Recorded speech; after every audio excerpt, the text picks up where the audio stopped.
네, 앵커에는 시작하겠습니다. 왜 어제 그렇게 증시가 하락했는가? 간단한 질문이지만 대답하기 쉽지 않은 질문입니다. 오늘은 또 이제 반등하고 있습니다. 왜 외국인은 그동안 매도세가 거셌는가에 대한 이유를 좀 알고 넘어가야 되는데, 뭐 테이퍼링에 대한 이슈도 있고 여러 가지가 있습니다. 최근의 이슈는요, 먼저 아프간 사태를 무시하기가 어려울 것 같습니다. 텔레반의 아프간 장악 발표는 그 미군 철수를 결정한 바이든 대통령에게는 부담입니다. 이미 지지율 하락과 공화당의 반발이 예상된다는 소식이 들려오고요. 추가적인 인프라 법안이 이제 그 3조 5천억 달러 아니겠습니까? 그 법안도 연기될 가능성이 높아 보입니다. 그리고 이제 사실은 또 우리 시청자 여러분이 잘 아시겠지만 또 부채 한도도 지금 논의해야 되지 않습니까? 타이밍이 좋지 않습니다.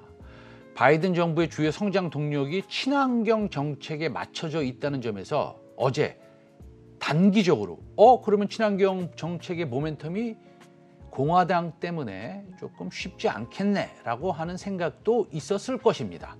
다만 바이든 대통령은 그날 백악관에서 대국민 연설을 통해서 나는 내 결정을 전적으로 지지한다며 대통령으로서 내가 할 선택은 우리 군대를 철수시키겠다는 것을 합의를 이행하는 것이고, 그렇지 않는다면 수천 명의 미군을 다시 전투에 투입해 이 분쟁을 30년째 이어지게 해야 했을 것이라는 주장을 하기도 했습니다. 뭐 보는 시각에 따라서 달라지는 것이고요. 뭐 사실 9,800조 한화로 9,800조의 비용을 미국은 부담했는데 그것을 미국 인프라 투자에 쓰는 것이 맞다고 결정을 내린 것이겠죠.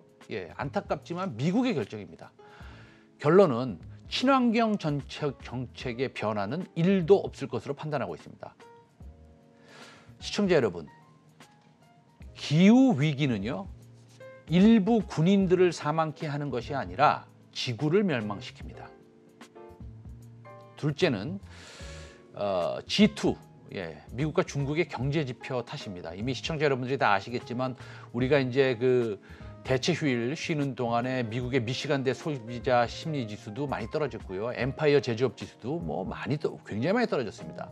중국의 산업 생산도 8.3%에서 6.4% 떨어졌고요. 소매 판매도 12%에서 8%대로 크게 하락했습니다. 물론 그 기저에는 델타 변이 확산이 있었는데요. 미국은 7일 평균 신규 확진자 수가 12만 6천 명으로 증가하면서 우려를 나타냈습니다. 중국도 며칠 전에 이제 한 130명 정도가 나와서 16일 이제 99명으로 감소한 것으로 확인이 되는데, 데이터 신뢰도가 낮아서 또 사실은 수치를 완전히 믿기도 어려워 보이고요. 만약에 수치가 진짜라면 이런 결과를 도출하기 위한 상당한 강도로 사회를 통제했을 것입니다. 그에 따른 경제활동 위축은 당연한 수수로 보입니다. 결국 중요한 건 시장은 어떻게 대응할지에 있습니다. 일단 친환경, 특히 배터리 관련, 전기차 관련 섹터에 조정이 오면 기다렸다는 듯이 관심을 기울여야 될 것으로 보는데, 뭐 오늘 보니까 아침에 조금 조정이 나오다가 또 확 올라가네요.